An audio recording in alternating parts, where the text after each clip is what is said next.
Hello students, welcome to my wave physics class. Next question. A 3-volt battery with negligible internal resistance is connected in a circuit as shown in the figure. The current I in the circuit will be.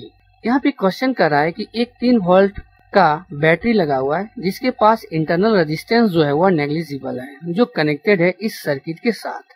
Okay, तो इसमें जो current जो है आई जा रहा है, इस I current का जो है वह हमको जो है वैल्यू निकालना है कि कितना इसमें करंट जा रहा है। ओके, तो सॉल्यूशन में हम यहाँ पे देखेंगे कि ये जो रेजिस्टेंस है, अगर इसको मान लेते हैं कि ये रेजिस्टेंस जो है वह R1 है, इसको हम मान लेते हैं R2 और इसको मान लेते हैं R3। ओके, यदि हम इस बैटरी के दो टर्मिनल को अगर हम अलग कर देते हैं तो हमारे पास जो है वह एक टर्मिनल जो है वह इधर चला जाएगा और दूसरा टर्मिनल जो है वह इधर चला जाएगा। तो उस केस में हम यहाँ पे देखेंगे ये जो R3 है और ये जो R2 है, ये दोनों आपस में जो है वह सीरीज में कॉम्बाइंड है। ओके, अगर हम इसका सर्किट डायग्राम बनाना चाहें तो हम इस तरह से बना सकते। ओके, इस तरह से हो जाएगा। तो यहाँ पर हम देख रहे हैं कि R2 और R3 जो है वह आपस में सीरीज में, तो यहाँ पे हम लिख सकते हैं R2 and R3 in series. Okay, उस समय जो इक्विवेलेंट रेजिस्टेंस आ जाएगा वह हो जाएगा R2 प्लस R3। तो R2 का जो वैल्यू है वह है 3 ओम और R3 का जो वैल्यू है वह भी है 3 ओम।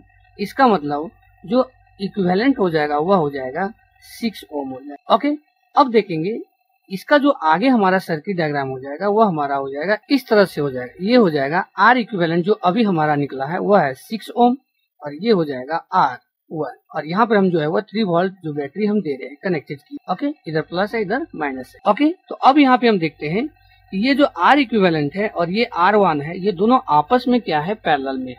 तो यहाँ पे हम लिख सकते हैं RE and R1 in parallel.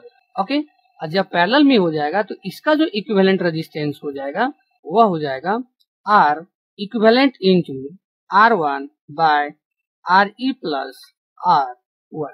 Okay, तो R इक्वल टू जो हो जाएगा वह हो जाएगा, R इक्विवेलेंट का वैल्यू जो है वह है 6 ओम।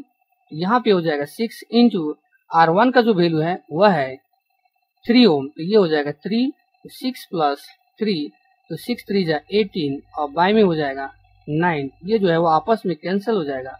तो R का जो वैल्यू आ जाएगा वह आ जाएगा 2 ओम।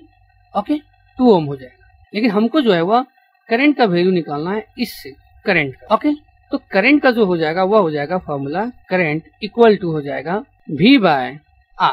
ओके, तो इसमें जो हम पोटेंशियल दे रहे हैं V वह है 3 वोल्ट और R जो आया है वह है 2। ओके, तो इसका मतलब हो जाएगा 1.5 एम्पियर।